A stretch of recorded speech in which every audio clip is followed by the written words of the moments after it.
This book fixed my attention span. Listen, I just recently finished reading this book. This is the longest book that I've ever finished in my entire life. And when I saw it initially, I was intimidated. I've been reading a little bit for the last 10 years, but I've never been able to read books past a couple hundred pages. If I saw the book that was like 350, 400 pages, I would just completely write it off. This is the first book that I ever finished that's over 1,000 pages, and I have two things to say about it. One, it is the best book that I've ever read, and two, it genuinely fixed my attention span. This book right here is called The Count of Monte Cristo.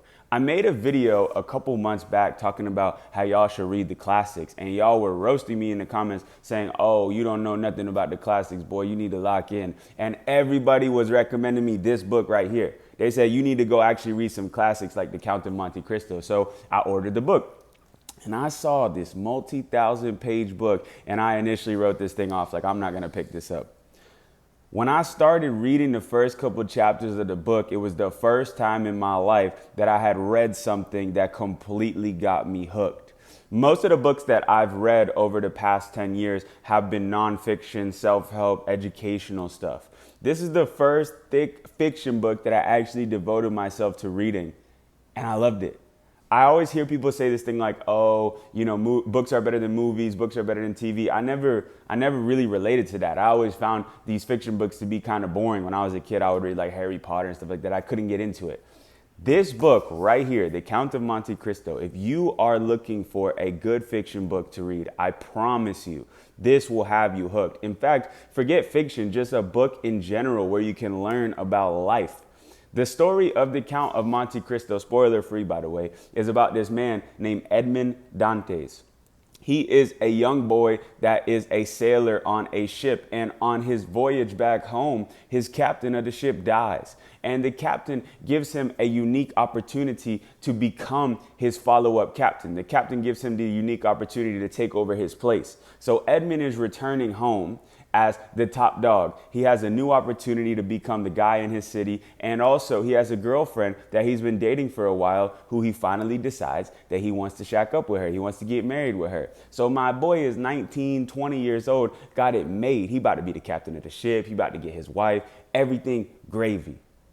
But there's two people in the city that completely are hating on this guy. There are two people in the city that completely have his worst interest. And what's crazy is that these people are his friends. It's people that he be seeing every single day that decide to plot against him. What these guys decide to do is insane. They decide to create this fake story that Edmond is a usurper, meaning that he is somebody that is conspiring against the government. They are telling this story that Edmond is going to basically commit treason, and they submit this story to the prosecutor in the city. They submit this story to the person that gets people locked up, and he believes it. And he believes it. So imagine this. The dude is about to go and live his very best version of his life, and then his two friends go behind his back, plot against him, and he ends up getting locked up. And he ends up going to prison for years, for like 15 years. And then the book tells the story of how he goes on to plot his revenge against these two gentlemen that did this to him. Now, I'm not going to spoil anything else because I really think it's worth y'all to go through this story. But there's a lot of lessons that I learned from reading a book like this. I've always read books where they literally spell out for you the advice. They always say, oh, make sure you go do this if you want to live a good life. The beautiful thing about a fiction book is not only are you going to be entertained while you're reading it, but you're able to formulate your own conclusions about things. And I actually believe that this is a much better way for you to learn a lesson. It's one thing if I sit you down and say, hey, you should not trust people. It might not resonate with you that well. When you hear a story like this, you may be connected to parallels in your own life or people that you know's life. And then the story or the lesson really sticks inside of your brain. I have a theory, and I'm going to test this as I continue to read more books, that you're going to learn more from reading fiction books than you are from the nonfiction books. With the exception maybe of the Bible, You're going to read these books that tell these ballads and these stories, and you're going to be able to formulate better conclusions from those things. I think there might be some truth in that. This book right here taught me a few lessons. One, it taught me that it's usually the people in your circle that are plotting against you. You know, it's not always coming from the outside. It's usually people that are close to you that will smile in your face and then go behind your back and do things without your consent to see you fall. This is a common theme in society, especially if you study history, like Julius Caesar, who died inside of the castle walls. My brother told me all about that. It's really like that, bro. So be careful of the company that you keep. There's a couple more lessons that I really want to share from the book, but I don't want to spoil it. But I will tell you this. God is meant to handle revenge. All right, we are not meant to handle revenge. I'll just tell you that without spoiling the end of the book.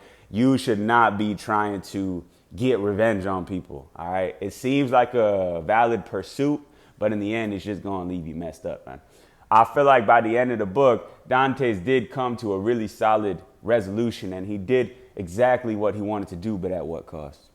And anybody who reads the book going to know exactly what I'm talking about by that. But there's a lot of lessons that I learned from this book. And on the topic of the attention span, which is the most important thing that I wanted to talk about in this video, there would be nights where I would sit and read 100 pages of this book.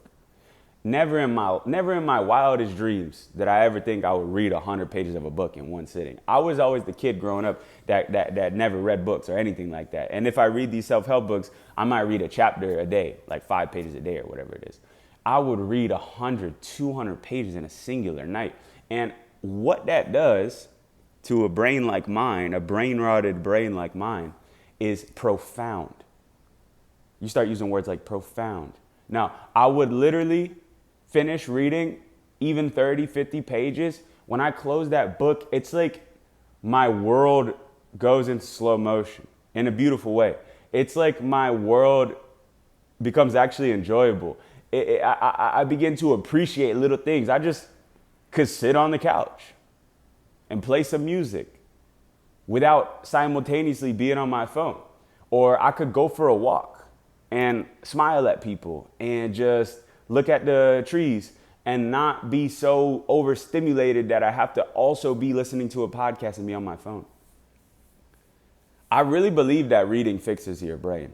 I got off on a little tangent here about Edmond Dantes and the whole Count of Monte Cristo story, but reading books like this is, if there was a cure to brain rot, this is it. This is the only cure to brain rot that I have found, is books that are as thick as your head. Reading does something to your brain. It fixes your brain. It slows down your brain that is so overstimulated. So to anybody out there that is cooked like me, to anybody out there that has a hard time focusing at work, to anybody out there that is just overstimulated to the T, I recommend you specifically pick up this book and give it a rip. I was intimidated by it when I first saw it. In total, it took me 2.5 months to finish this book. Okay, and I wasn't reading 100 pages a day. The whole book is like 1,200 pages. It's not that hard, and boy, did I feel accomplished when I finished this book.